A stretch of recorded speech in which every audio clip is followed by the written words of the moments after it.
Name? It's Katy Filous. And what happened? What did you see?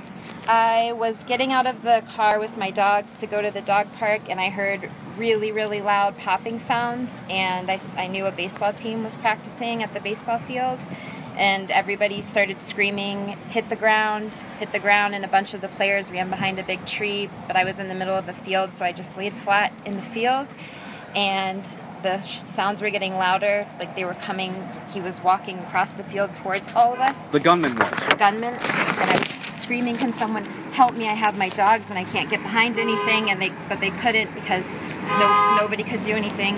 And the a special agent pulled out a handgun and tried to shoot back and was screaming, drop your weapon, and he shot her and she fell on the ground. Wait, the shooting suspect was a woman? No. The agent was a woman. Okay. I'm not sure what the gender. I think the agent was a woman. I'm not sure of that either.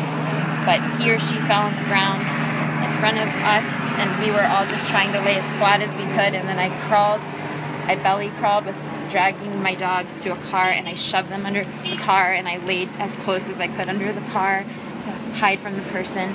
And then the police or the SWAT, whoever came, and seemed to get it under control, and I was just on the phone. Did you notice members, anybody who was shot? In other words, beyond the officer, did you notice anybody else shot? There were a couple of people injured that they took out on stretchers. The person who was the security guard, they took out in a helicopter. And other than that, but I'm not sure who was who. And I didn't even know it was anybody famous until the investigator just told me 5 minutes ago. And the gunman, you say the gunman was also shot, you believe? I don't know. They said that they captured him or her. So let me just tell the anchors in New York that you're shaking. Yeah. It's hard for you to control right now because you've seen something very traumatic. And I would imagine you're just grateful that you got out alive. You never think something like that's going to happen to you, and it was terrifying, and also it was even scarier that I had my dog children with me.